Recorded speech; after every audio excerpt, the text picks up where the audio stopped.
Вітаю вас, друзі! Учора Владимир Путін вирішив знову у односторонньому порядку оголосити про так зване перемир'я із 8 по 10 травня. Чому? Тому що ми один народ. Это решение должно объединить и напомнить, что мы один народ. Окрім того, звісно, Владимир Путін виступає проти війни, за мир і керується гуманітарними принципами. Президент руководствуется соображениями гуманитарного характера.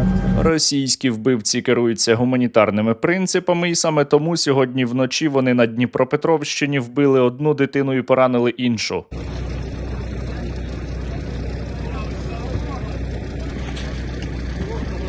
Дуже по-гуманітарному. Одразу видно, як так звана Російська Федерація налаштована на мир. Все-таки Россия настроена на мир. Та поки їхні офіційні особи розповідають, як так звана Російська Федерація налаштована на мир, пропагандисти кажуть, як є. Ни хрена не будет, никакого перемирия, никаких договоренностей, все будет продолжаться. Тому варіантів у нас із вами лишається небагато. Ми маємо іще більше допомагати силам безпеки та оборони України. Ми отримали чергову партію товстих аргументів на перемовинах з так званою Росією. Кожен донат важливий, донатьте на поточний русоріз, разом до перемоги. Закидуйте на поточний русоріз просто зараз. Усі реквізити, як завжди, у описі до цього відео. Тим паче, що росіяни зробили прекрасну рекламу. У них этих дронов, как гуталины на гуталиновой фабрике.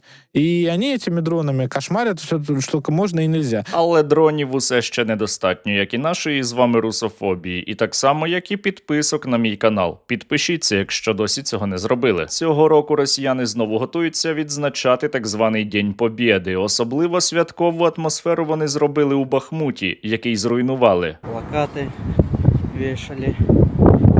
Готовимся к 9 мая.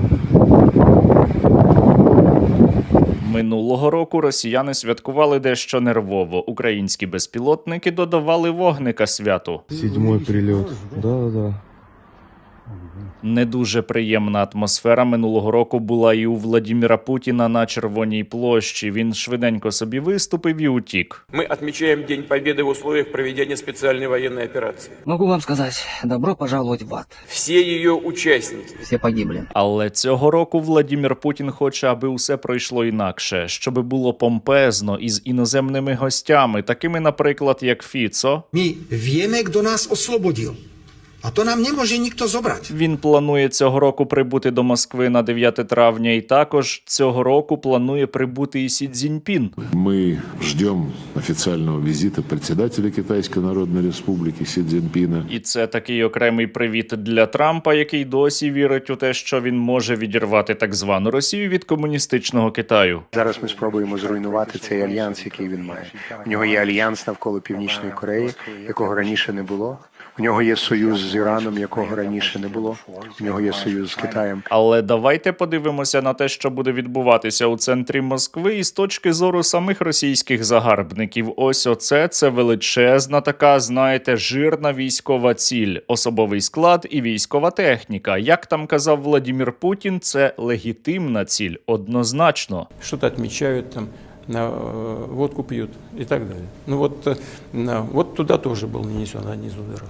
Это гражданский объект, гражданский. Но цель какая? Военная. А це означає, що туди однозначно варто відправити невідомі, але дуже добрі безпілотники. Тим паче, що там на Червоній площі можуть з'явитися також і військові із КНДР, які воювали проти України, але одночасно були їх там нетами. Но я лично, находясь в Курском приграничье, не видел ни одного представителя КНДР. Птичек очень много подбили именно северокорейские солдаты. Звісно, Владимиру Путіну не хотілося би псувати такий праздник, і тому він і оголосив учора у односторонньому порядку так зване перемир'я, але не тільки через це. И мы, конечно же, подыгрываем Трампу. Владимир Путін дуже хоче сподобатися Дональду Трампу, показати, що, мовляв, він виступає за мир, але, здається, останнім часом у Білому домі Путіну трошки менше стали вірити. хоча, може, це ілюзія. Він хоче бачити постійне припинення вогню. Я розумію, Володимир Путін сьогодні вранці запропонував тимчасове припинення вогню. Президент чітко дав зрозуміти, що хоче бачити постійне припинення вогню. Побачимо. Я гадаю, доволі скоро. Україна, у свою чергу, не сказала ані ні, ані так на пропозицію Владимира Путіна. Президент України Володимир Зеленський каже, що треба не на 3, а на 30 днів оголошувати повне і безумовне припинення вогню. Ми цінуємо життя людей, а не паради. І саме тому ми вважаємо, світ вважає, що немає причин чекати 8 травня. І вогонь має бути припинений не на кілька днів, щоб потім знов вбивати. Негайне, повне і безумовне припинення вогню. Щонайменше на 30 днів. І складається доволі цікава ситуація. Американці запропонували повне, безумовне припинення вогню. Україна на це погодилася, так звана Російська Федерація – ні. Владимир Путін відмовився. Утім, Трамп усе одно незадоволений і нами, і росіянами. Він вважає, що він все більше розчаровується лідерами обох країн. Проте росіянам не потрібне не тільки 30-денне безумовне припинення вогню, а й загалом вони не планують завершувати російсько-українську війну. Учора міністр закордонних справ так званої Російської Федерації Лавров у відповідь на пропозиції Трампа озвучив вимоги так званої Російської Федерації до України. І це той самий ультиматум, який Владимир Путін раніше вже озвучував. Росіяни хочуть, аби було скасовано усі санкції, починаючи із 2014 року. Вони хочуть демілітаризації, денацифікації, щоб Україна також визнала, що наші території – це території так званої Росії. А ну і ще росіяни попросили для себе гарантій безпеки. Можливо, їх навіть приймуть у НАТО. Але жарти жартами, вони насправді усі оці вимоги озвучують, бо розуміють, що їх ніхто не зможе виконати. А в данном случае, вот условия, которые сейчас у нас, даже просто они намного жестче. На них они точно никогда не пойдут. Вони навмисно висувають нереалістичні умови, на які ніхто не піде, саме для того, щоб і далі продовжувати війну проти України. І перемир'я тимчасове їм потрібне також для цього. Мы просто после 9 мая, когда это все закончится, я думаю, через какое-то время начнется наша более активная фаза і более масштабная фаза. Пару місяців тому російська пропаганда розповідала росіянам, що вже скоро, практично завтра, російсько-українська війна завершиться. Потім росіяни побачили, що адміністрація Трампа себе поводить як союзник так званої Росії. Росіяни у себе повірили і зараз розказують, як вони будуть і далі воювати. Ми не збираємося прекращать, не прекращать. Ми не мислимо в цих термінах. СВО – это процесс. Процес, который будет продолжаться очень-очень долго. І у такому разі постає питання, що ж робити. Робити треба усе можливе і неможливе, щоб росіяни несли іще більші втрати. У них вони зараз дуже великі. 3 года идет специальная военная операция. К сожалению, среди жителей Курской области также есть потери.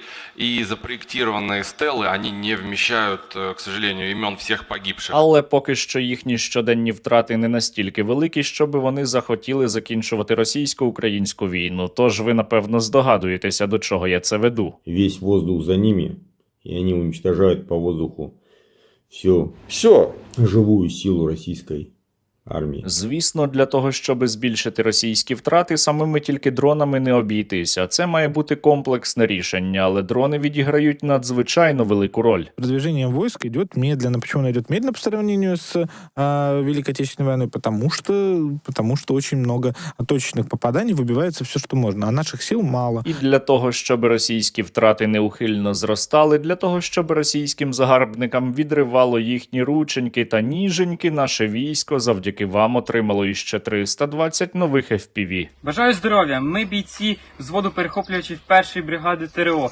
Висловлюємо подяку Сергію Стерненку, його спільноті та всім небайдужим українцям за надані 20 дронів «Русоріс». Дані дрони захистять наше українське небо, наші міста та наших людей.